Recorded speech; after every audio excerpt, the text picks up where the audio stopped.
جس میں مشغولیت کی وجہ سے انسان اپنے مقصد سے غافل ہو جائے،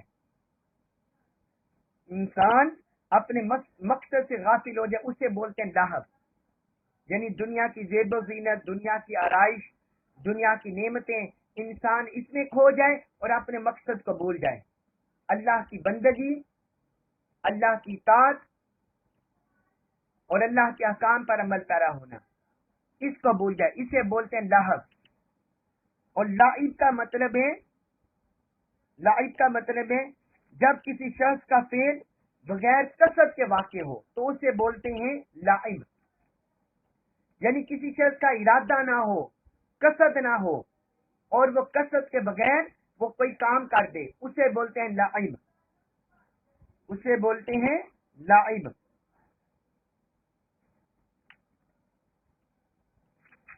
اسے بولتے ہیں لعب،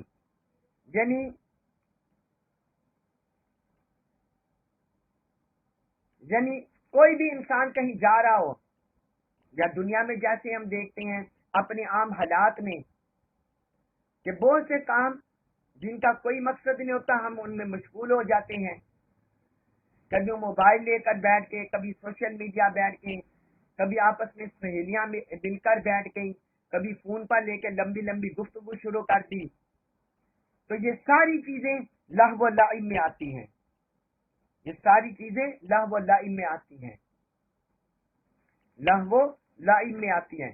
تو اللہ تعالیٰ نے فرمایا دنیاوی زندگی بس یہی ہے، لہو و لعب، کھیل اور تماشا، یہ بس انسان کو لبانے والی ہے، انسان کے نفس کو لبانے والی ہے، انسان کے نفس کو مائل کرنے والی ہے۔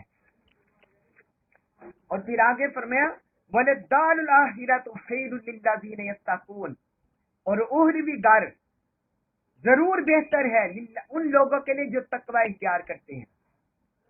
پورے قرآن میں اللہ تعالی نے دنیاوی زندگی کو انسانوں کے لیے گھر قرار نہیں دیا، جہاں بھی اللہ تعالی نے دنیاوی زندگی کا بیان کیا اسے لہو و لعب بھی بیان کیا ہے، وَمَا الْحَيَاةُ الدُّنْيَا إِلَّا لَعِبٌ وَلَهْوٌ، قرآن نے یہی بیان کیا، جہاں بھی قرآن میں بیان کیا ہے اللہ تعالی نے دنیاوی زندگی کو محض کھیل اور تماشا بنایا ہے، اور کہیں بھی قرآن میں اللہ تعالی نے دنیا کی زندگی کو انسان کے لیے گھر بیان نہیں کیا، کیونکہ گھر انسان کا وہ ہوتا ہے جہاں انسان کو راحت میسر ہو، جہاں انسان کو سکون میسر ہو، جہاں انسان کو ہر طرح کی نعمتیں میسر ہو، اور دنیا کی زندگی یہ فانی ہے، عارضی ہے، ناپائیدار ہے، غیر مستقل ہے، اس لیے اللہ تعالی نے اسے انسانوں کے لیے گھر نہیں بیان کیا، تاکہ انسانوں کو پتہ چل جائے کہ ہم یہاں عارضی طور پر امتحان کی غرض سے آئے ہیں،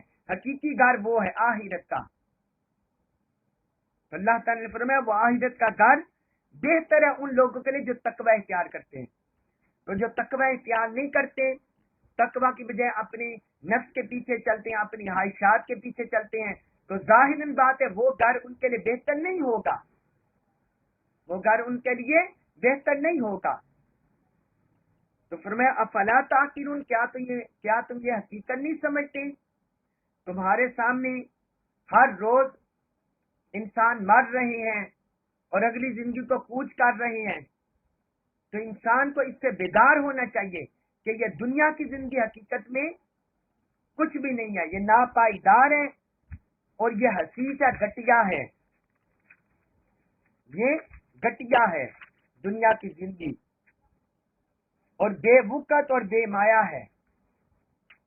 اس پر 2-3 احادیث مبارکہ آپ کو سنا دوں۔ حضرت مستورد بن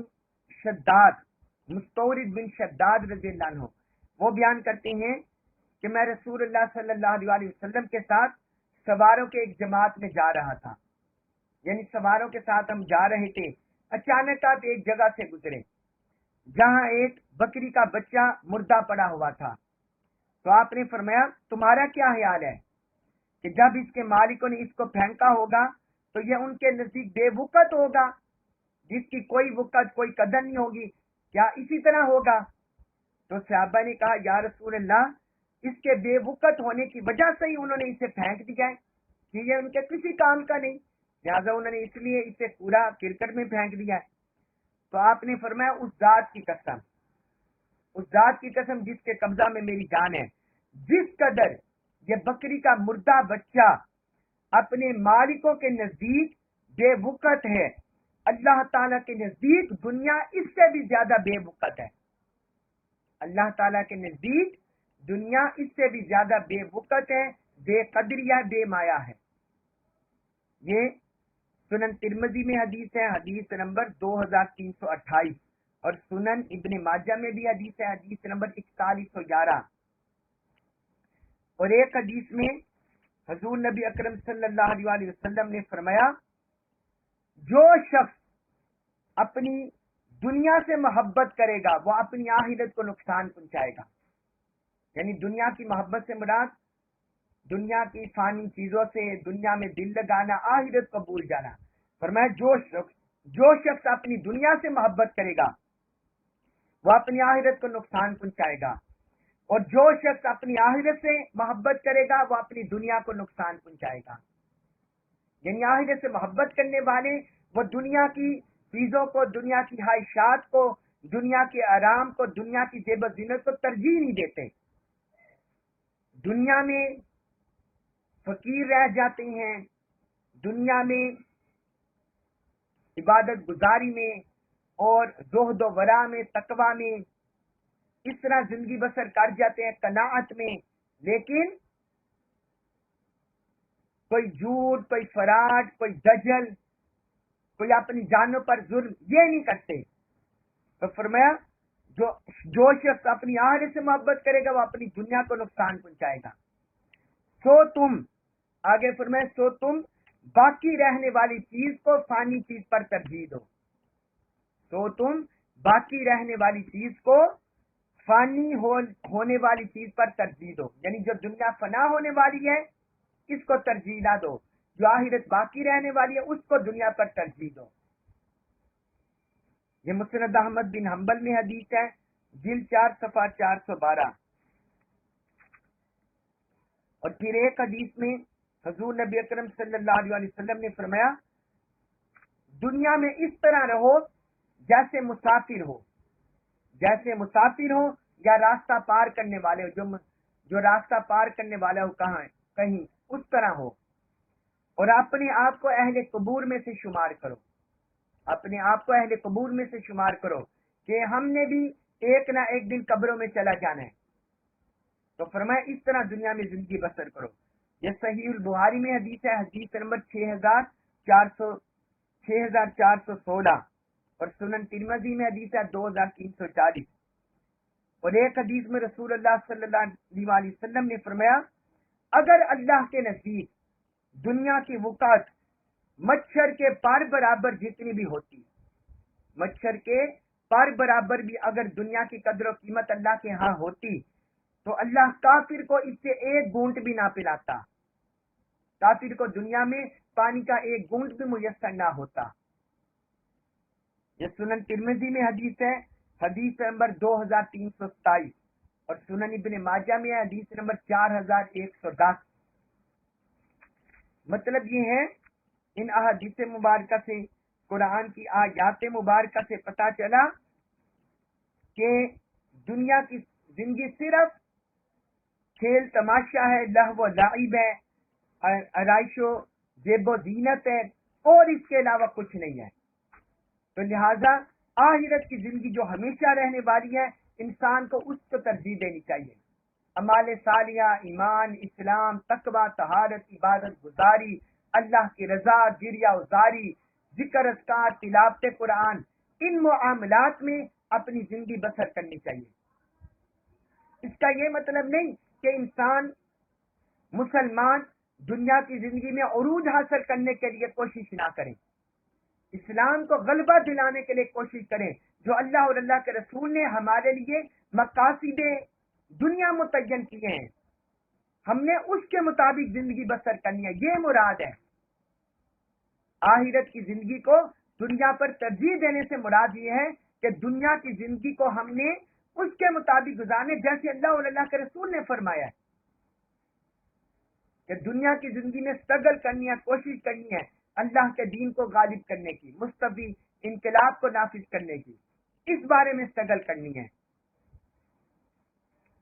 اور پھر آگے اللہ تعالی نے فرمایا آیت نمبر 33 سورۃ الانعام آیت نمبر 33،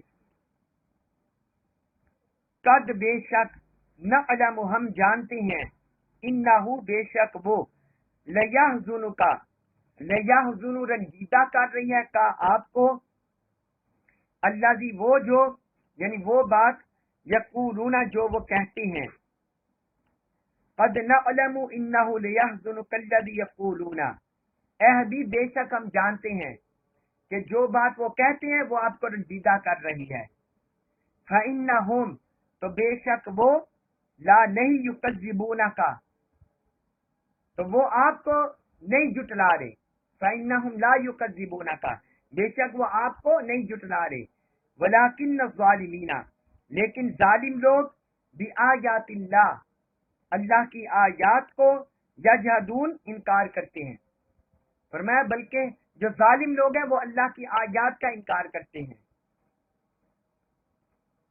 اللہ جل شان اس آیت مبارکہ میں اللہ تعالی نے اپنے حبیب کو تسلی دی ہے۔ اس آیت مبارکہ کا پس منظر یہ ہے، جنگ بدر کے دن احنف بن شریک اور ابو جہل کی ملاقات ہوئی، دو کافر تھے، ابو جہل اور احنف بن شریک، ان کی ملاقات ہوئی جنگ بدر کے دن۔ تو احنف ابو جہل کو اس جگہ لے گیا جہاں کوئی اور نہیں تھا، یعنی اسے تنہائی میں لے گیا۔ تو اس نے ابو جہل سے پوچھا، ابو الحکم مجھے یہ بتاؤ کہ یہ محمد صلی اللہ علیہ وسلم صادق ہیں یا کاذب ہیں، یعنی یہ بتاؤ کہ یہ سچے ہیں یا جھوٹے ہیں، کیونکہ یہاں پر میرے اور تمہارے سوا قریش کا کوئی اور فرد نہیں ہے جو ہماری باتیں سن رہا ہو۔ تو ابو جہل نے کہا تم پر افسوس ہے، باہدا محمد صلی اللہ علیہ وسلم ضرور صادق ہیں۔ وہ کہنے لگا، قسم کھا کر کہنے لگا کہ یہ ضرور سچے ہیں، یہ ضرور سچی ہیں، اور محمد صلی اللہ علیہ وسلم نے کبھی جھوٹ نہیں بولا، انہوں نے کبھی جھوٹ نہیں بولا۔ لیکن وہ کہتا ہے، آگے کہتا ہے، جو کعبے کا جھنڈا ہے، جو مکے کا جھنڈا ہے، مکہ کی سپہ سلاری کا جھنڈا، اور کعبہ کی جو دربانی ہے، اس کے انتظام و انسلام کو سنبھالنا، اور آب زمزم کی سبیل، یہ پہلے ہی بنو قصی کے پاس ہے، جو حضور کے آباء و اجداد چلے آ رہے، فرمایا یہ پہلے ہی ان کے پاس ہے۔ اگر وہ نبوت بھی ان کے پاس چلی گئی تو پھر باقی قریش کے پاس کیا بچے گا؟ باقی قریش کے پاس کیا بچے گا؟ کعبہ کی دربانی ان کے پاس ہے، آب زمزم کو تقسیم کرنے کی ذمہ داری ان کے پاس ہے، صفا سلاری ان کے پاس ہے۔ اگر نبوت بھی ان کے پاس ہوئی تو باقی قریش کے قبیلوں کے پاس کیا بچے گا؟ یعنی وہ اس کی مراد یہ تھی کہ ہم صرف تعصب اور اناد کی وجہ سے ان کی مخالفت کر رہے ہیں۔ تو تب یہ آیت مبارکہ نازل ہوئی، اے حبیب یہ آپ کو نہیں جھٹلاتے بلکہ یہ اللہ کی آیات کو جھٹلا رہے ہیں۔ آپ یہ دیکھیے نا، یہ تفسیر تبری میں یہ واقعہ بیان کیا امام تبری نے۔ آپ یہ دیکھیں نا، جب حضور صلی اللہ علیہ وسلم نے پہلی دعوت دی اہل مکہ کو، تو انہیں فرمایا کہ مجھے بتاؤ، اگر میں تم سے کہوں کہ اس پہاڑی کے پیچھے سے کوئی لشکر تم پر حملہ آور ہونے والا ہے، کیا تم مان جاؤ گے؟ وہ کہیں گے ہم مان جائیں گے، کیونکہ آپ نے کبھی جھوٹ نہیں بولا۔ تو پھر آپ صلی اللہ علیہ وسلم نے فرمایا میں تمہیں اللہ سے ڈراتا ہوں، اللہ کی عبادت کرو۔ اس پر وہ بگڑ گئے، اس پر انہوں نے حضور کی مخالفت شروع کر دی۔ تو اس کا مطلب ہے حضور صلی اللہ علیہ وسلم کے ذاتی اوصاف، آپ کی امانت، دیانت، آپ کا صدق، آپ کے امانت داری، ان ساری چیزوں کو وہ مانتے تھے۔ صرف اناد کی وجہ سے، تعصب کی وجہ سے وہ حضور کی نبوت اور رسالت کو نہیں مانتے تھے، اور پھر اسی اناد میں بڑھتے چلے گئے، اسی اناد میں بڑھتے چلے گئے۔ تو اللہ تعالی نے اس آیت مبارکہ میں اپنے حبیب کو تسلی دی ہے، اور قرآن میں اور مقامات پر بھی اللہ تعالی نے ایسا ذکر کیا ہے، جس طرح سورۃ الکہف آیت نمبر 6، اس میں اللہ تعالی نے فرمایا فَلَعَلَّكَ بَاخِعٌ نَفْسَكَ عَلَىٰ آثَارِهِمْ إِن لَّمْ يُؤْمِنُوا بِهَٰذَا الْحَدِيثِ آسَفًا، فرمایا اے حبیب اگر وہ اس قرآن پر ایمان نہیں لاتے تو کہیں فرتے غم سے آپ ان کے پیچھے جان دے دیں گے؟ آپ ان کے پیچھے جان دے دیں گے؟ لم یؤمنوا بهذا الحدیث اسفا، اس قرآن پر ایمان نہیں لاتے تو کیا آپ ان کے پیچھے جان دے دیں گے؟ اللہ تعالیٰ نے اپنے حبیب کو تسلی دی. اسی طرح سورۃ المزمل اس کی آیت نمبر 10 میں اللہ تعالیٰ نے فرمایا وَاصْبِرْ عَلَىٰ مَا يَقُولُونَ وَاهْجُرْهُمْ هَجْرًا جَمِيلًا، اے حبیب کافروں کی باتوں پر صبر کریں اور ان کو خوش اسلوبی سے چھوڑ دیں، یعنی آپ اپنے دل کو رنجیدہ نہ کریں، اپنے دل کو گرا نہ لیں. وَذَرْنِي وَالْمُكَذِّبِينَ أُولِي النَّعْمَةِ وَمَهِّلْهُمْ قَلِيلًا، آیت نمبر 11 میں بھی ساتھ فرمایا اور ان جھٹلانے والے مالداروں کو مجھ پر چھوڑ دیں، مجھ پر چھوڑ دیں ان جھٹلانے والے مالداروں کو، سرداروں کو جنہیں اپنی سرداری پر اپنی دولت پر گمانڈ ہے اور اللہ کے رسول کے اس کی آیات سے غافل کترا رہی ہیں. وَمَخِّلُهُمْ قَلِيلًا، اور انہیں تھوڑی سی مہلت دے دیں، جو دنیا کی زندگی ہے اس میں انہیں تھوڑی سی مہلت دے دیں. تو یہ اللہ تعالی نے اس میں بھی یہی بیان فرمایا کہ یہ حبیب یہ جو آپ کو جھٹلا رہے ہیں تو یہ آپ کو، تو ہمیں پتہ ہے یہ بات، یہ ان کا قول یہ آپ کو رنجیدہ کر رہا ہے، یہ آپ کو رنجیدہ کر رہا ہے. تو یہ حقیقت میں آپ کی تکذیب نہیں کر رہے بلکہ یہ اللہ کی آیات کا انکار کر رہے ہیں، یہ اللہ کی آیات کا انکار کر رہے ہیں. اس کے بعد سورۃ الانعام آیت نمبر 34، اس میں اللہ تعالی نے فرمایا وَلَقَدْ، اور بے شک کذبت جھٹلائے گئے ہیں رسول، کئی رسول، من قبل کا آپ سے پہلے، فرمایا آپ سے پہلے بھی بہت سے رسول جھٹلائے گئے. فصبروا، تو انہوں نے صبر کیا، علی اس پر ماں جو کذبوا وہ جھٹلائے گئے، تو جس چیز سے انہیں جھٹلایا گیا انہوں نے صبر کیا. وَأُوذُوا، اور جو انہیں اذیت دی گئی اس پر بھی انہوں نے صبر کیا. حتیٰ یہاں تک کہ اتاہم آ گئی ان کے پاس، آ گئی ہم ان کے پاس نصر مدد نہ ہماری، یہاں تک کہ ان کے پاس ہماری مدد اور نصرت آ پہنچی. فرمایا جو آپ سے پہلے رسول گزرے ہیں وہ بھی جھٹلائے گئے، تو جو وہ جھٹلائے گئے یا انہیں اذیت دی گئی انہوں نے اس پر صبر کیا، انہوں نے اس پر صبر کیا یہاں تک کہ ہماری مدد آ پہنچی. وَلَا مُبَدِّلَ لِكَلِمَاتِ اللَّهِ، ولا اور نہیں ہے مبدلہ بدلنے والا لکلمات اللہ، اللہ کی باتوں کو، اللہ کے وعدوں کو کوئی بدلنے والا نہیں ہے. وَلَقَدْ جَاءَكَ، وَلَقَدْ اور بے شک جَاءَكَ، جَاءَ آ گئی کا آپ کے پاس، من سے نبائن خبریں المرسلین رسولوں کی. فرمایا بے شک آپ کے پاس رسولوں کی خبریں آ چکی ہیں، آپ کے دل کو تسلی دینے کے لیے، تقویت کے لیے رسولوں کی خبریں آپ کے پاس آ چکی ہیں. اب اس آیت مبارکہ میں بھی اللہ تعالی نے اپنے حبیب کو ایک اور اینگل سے تسلی دی ہے. اس میں تسلی بھی دی ہے اور اس میں اللہ تعالی نے دین کی راہ پر چلنے کا ایک گر بھی بتایا ہے اور انسانوں کی رہنمائی بھی کی ہے کہ جو دین کی راہ پر چلتے ہیں، اللہ کے پیغام کو پھیلاتے ہیں، اللہ کے دین کو غالب کرنے کے لیے اسٹرگل کرتے ہیں، تو اس آیت مبارکہ کے پس منظر سے اور اس کے جو بیک گراؤنڈ سے ہمیں پتا چلتا ہے کہ ان پر مصائب بھی آتے ہیں، ان پر تنگیاں بھی آتی ہیں، ان کو سختیوں کا بھی سامنا کرنا پڑتا ہے اور ان کی دعوت کو جھٹلایا بھی جاتا ہے، جس طرح حضور صلی اللہ علیہ وسلم کو جھٹلایا گیا اور فرمایا جس طرح آپ کو جھٹلایا گیا آپ سے پہلے رسولوں کو بھی جھٹلایا گیا.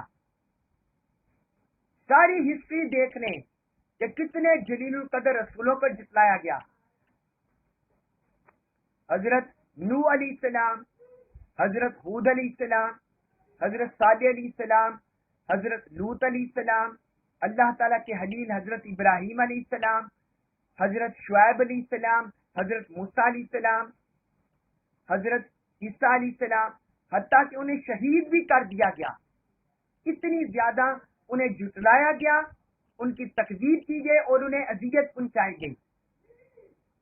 لیکن فرمایا انہوں نے صبر کیا، انہوں نے صبر کیا، کیونکہ صبر ایک ایسا مادہ ہے اور ایسی روحانی کیفیت ہے کہ صبر کے ذریعے انسان بڑی بڑی سختیوں کو جھیل لیتا ہے، تکلیفیں برداشت کر لیتا ہے. بے صبری انسان کے قاصد کو، انسان کے مقصد کو نقصان پہنچاتی ہے اور انسان کو اس کی منزل سے دور کر دیتی ہے بے صبری. جبکہ صبر کے ساتھ سفر انسان کو اس کی منزل تک پہنچا دیتا ہے. اس لیے اللہ تعالی نے فرمایا کہ ان انبیاء نے اتنا صبر کیا کہ ہماری مدد و نصرت ان کے پاس آ گئی. یعنی مدد و نصرت آنے کا مطلب ان کو غلبہ نصیب ہو گیا. بالآخر ان کو اپنے زمانے میں غلبہ نصیب ہو گیا، وہ غالب آ گئے. جس طرح حضرت موسیٰ علیہ السلام کی قوم نے کتنی سختیاں برداشت کی تو بالآخر فرعون کا لشکر غرق ہو گیا اور حضرت موسیٰ علیہ السلام غالب آ گئے اور قوم بنی اسرائیل غالب آ گئے اور مصر میں ان کی سلطنت قائم ہو گئی. حضرت یوسف علیہ السلام نے صبر کیا تو وہ مصر کے بادشاہ بن گئے. اس طرح باقی انبیاء کرام نے بھی صبر کیا تو اسی طرح وہ بھی اپنے اپنے زمانے میں وہ غالب آ گئے. تو اللہ تعالیٰ نے یہاں بھی یہی فرمایا کہ مخالفوں اور کافروں کی ایذا رسانی پر، سختیوں پر، تکلیفوں پر آپ کو بھی صبر کرنا ہے. یہ حضور کا بھی حساب ہے اور حضور کے ذریعے ہر مبلغ کو، ہر دائی کو حساب ہے. جس طرح ایک اور مقام پر اللہ تعالیٰ نے فرمایا سورۃ الاحقاف آیت نمبر 35 میں، اس میں فرمایا فاصبر کما صبر اولو العزم من الرسل. فرمایا سو آپ صبر کریں جیسا کہ اولو العزم رسولوں نے صبر کیا. یعنی بلند ہمت اولو العزم رسولوں نے صبر کیا، اسی طرح آپ بھی صبر کریں.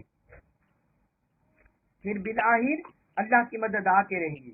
ولا مبدل لکلمات اللہ، اور اللہ کے کلمات کو، اس کے وعدوں کو کوئی بدلنے والا نہیں ہے. جو بندہ بھی صبر سے اپنا سفر جاری رکھتا ہے بالآخر فتح و کامرانی اسے نصیب ہوتی ہے، فتح اور کامرانی اسے نصیب ہوتی ہے. وَلَقَدْ جَاءَكَ مِن نَبَإِ الْمُرْسَلِينَ، اور فرمایا کہ بے شک آپ کے پاس رسولوں کی خبریں آ چکی ہیں جو آپ کے دل کو تقویت دیتی ہیں اور آپ کے کاز کو تقویت دیتی ہیں، مقصد کو تقویت دیتی ہیں. تو اس سے یہ بھی پتہ چلا انبیاء کرام، رسولوں کے واقعات پڑھنا سننا، اہل اللہ صالحین کے واقعات پڑھنا سننا، یہ اللہ تعالیٰ کی سنت ہے قرآن میں کہ ان سے انسان کے دل کو تقویت ملے، انسان کو ایمان پر استقامت کا نور ملے اور انسان ان کے واقعات احوال پڑھ کے اسے ایمان میں مضبوطی نصیب ہو. ان واقعات سے یہ بھی مقصد ہوتا ہے. اللہ تبارک و تعالی ہمیں قرآن کا کما کو فہم نصیب فرمائے اور ہمیں اس پر عمل پیرا ہونے کی توفیق عطا فرمائے. وما علیہ